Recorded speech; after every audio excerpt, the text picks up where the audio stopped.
નમસ્કાર, હું ડૉક્ટર રીતેશ પ્રજાપતિ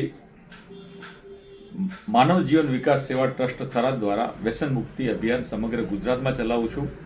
વ્યસન અલગ અલગ પ્રકારના હોય છે. એમાં તમાકુ અને તમાકુની પ્રોડક્ટ્સ, એમાં ગુટકા, બીડી, સિગરેટ, તમાકુ, ખૈની, છીકણી સાથે દારૂ અને અલગ અલગ પ્રકારના વ્યસન, જેમાં ડ્રગ્સ પણ આવી જાય. અત્યારે મારે ખાસ એ કહેવું છે કે અત્યારે નાના નાના છોકરાઓ, છોકરીઓ, બહેન, દીકરીઓ અને યુવાનો ગુટકાના રવાડે ભયંકર રીતે ચડેલા છે. ગુટકાની અંદર તમને ખબર નથી, પરંતુ 42 જેટલા કેન્સર કરે એવા તત્વો છે. તમે જોયું હશે કે જે લોકો ગુટકા ખાય છે એના થોડા જ સમયની અંદર તે લોકોના મોં સંકળાઈ જાય છે, મોં જકડાઈ જાય છે. કેમ?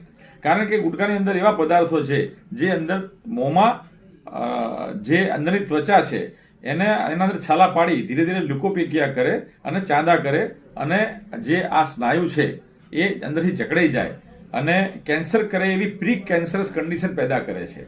એટલે ગુટકાથી ચેતજો. તમાકુની અંદર 4000 જેવા કેમિકલ છે. તો વિચાર કરો ગુટકા કેટલું ખતરનાક છે. એ જ ગુટકા અત્યારે નાના નાના બાળકો, 10 થી 15 વર્ષના બાળકો રોજની 10 પડીકી ખાય છે. અને એનું આર્થિક ભારણ જુઓ.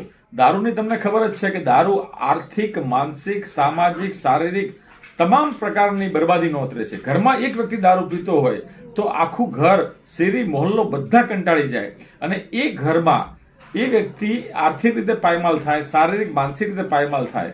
માટે મારી નમ્ર વિનંતી છે, કોઈ પણ પ્રકારનું વ્યસન કોઈએ કરવું નહીં, કોઈએ કરવા દેવું નહીં. આપણે જો ગુટકા છોડવી હોય, બીડી છોડવી હોય, સિગરેટ છોડવી હોય, તમાકુ, તો માનવ જીવન વિકાસ સેવા ટ્રસ્ટ દ્વારા અમે થરાદ બસ સ્ટેન્ડની સામે મારું દવાખાનું છે, અમે દવા આપીએ છીએ. આપ આવો અને વ્યસન છોડો. જય હિન્દ, જય ભારત.